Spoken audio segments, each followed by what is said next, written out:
I want to explain the infinitive.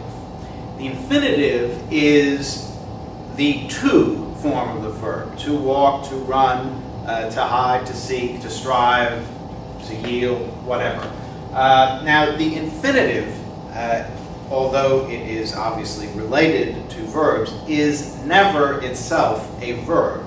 The part of speech of an infinitive phrase is either an adjective, an adverb, or a noun. Infinitives always act as one of those things, either adjectives, adverbs, or nouns. So I want to explain that now and give some examples of infinitive phrases. Of course, infinitives are always at least 2 words long because it's to do something. So we call them phrases. They're always phrases, but they can go on longer, just as gerund phrases can and participial phrases can.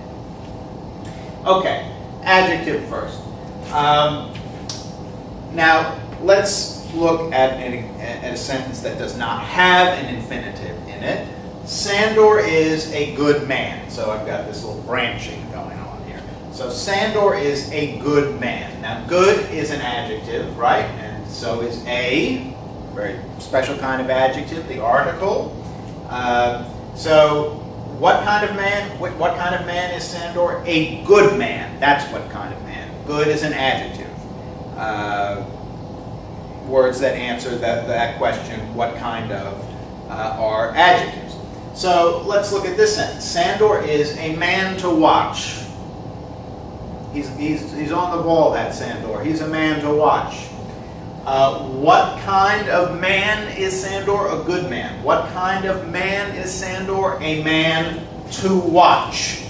So to watch is answering the same question that good is answering in this sentence, and that shows you that to watch is functioning in the same way as good is, namely as an adjective. So here is an example of an infinitive phrase functioning as an adjective, modifying man. So infinitives can function as adjective.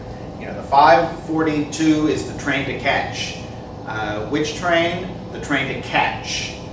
So to catch there is functioning as an adjective. All right.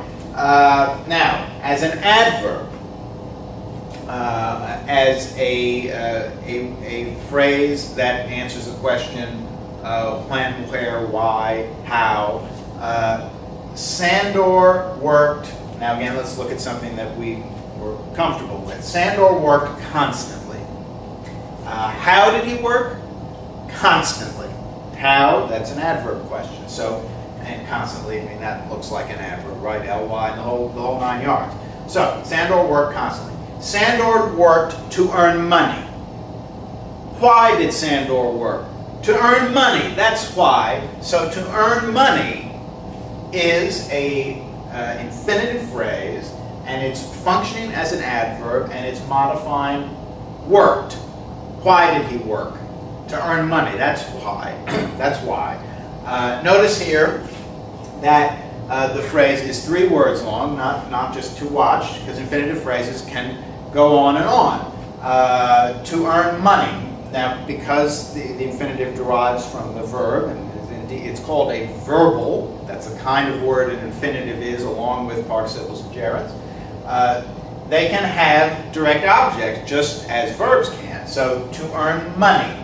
And the phrase could go on and on. Sandor worked to earn money for the repairs on his house. Now the infinitive phrase would be to earn money for the repairs on his house. You can go on and on. But there it is. It's functioning as an adverb. And the final way that infinitive phrases can function is as nouns. Down here, he wanted.